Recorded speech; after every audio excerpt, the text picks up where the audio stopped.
ఉత్తరాంధ్రలోని Nakkapalli steel సిటీగా మారబోతుందన్నారు CM Chandrababu. ఇవాళ steel plant కే కాదు స్టీల్ సిటీకి పునాది వేశామన్నారు. అనకాపల్లి జిల్లా నక్కపల్లిలో ఆర్సెలార్ మిట్టల్ స్టీల్ ప్లాంట్ కి శంకుస్థాపన చేశారు ఏపీ సీఎం చంద్రబాబు. అనంతరం ఏర్పాటు చేసిన సభలో మాట్లాడుతూ ఈ ప్లాంట్ తో లక్షల మందికి ఉద్యోగ అవకాశాలు వస్తాయన్నారు. నక్కపల్లిలో కొత్త చరిత్ర లిఖిస్తున్నామన్నారు సీఎం చంద్రబాబు. దేశంలోనే అతిపెద్ద స్టీల్ ప్లాంట్ నక్కపల్లిలో ఏర్పాటు కాబోతుందని, ప్రపంచంలోనే నంబర్ 1 ఉక్కు పరిశ్రమగా ఆర్సెలార్ మిట్టల్ స్టీల్ ప్లాంట్ నిలవబోతుందన్నారు. ఎన్నికల్లో చెప్పినట్లుగా రాష్ట్రాన్ని పునర్నిర్మించాలన్నారు సీఎం చంద్రబాబు. అభివృద్ధి, సంక్షేమం, సుపరిపాలనతో అధికారంలోకి వచ్చిన కేవలం 20 నెలల్లోనే ఇచ్చిన హామీలను పూర్తి చేశామన్నారు. ఏ పని చేపట్టినా డిప్యూటీ సీఎం పవన్ కళ్యాణ్ మద్దతిస్తున్నారని కొనియాడారు.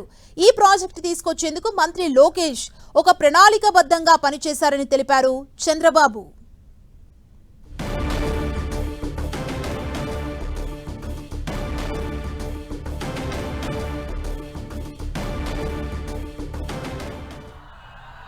శ్రీ పివిఎన్ మాధవ్ గారు, స్టేట్ బీజేపీ ప్రెసిడెంట్,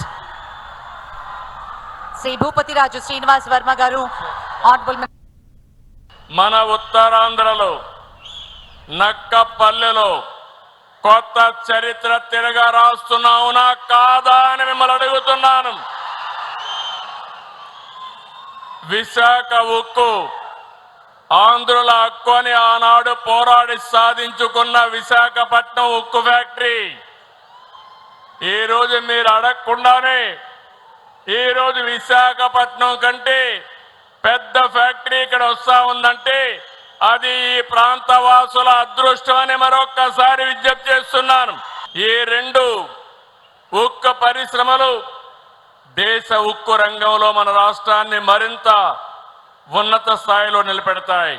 ఈరోజు మీరు గుర్తుపెట్టుకోవాలి, ఇండియాలోనే అతి పెద్ద ఫ్యాక్టరీ మన నక్కపల్లికి రాబోతుంది. ఇదొక ఎన్నికల కంటే ముందు ఒక మాట మీ అందరికీ చెప్పాం.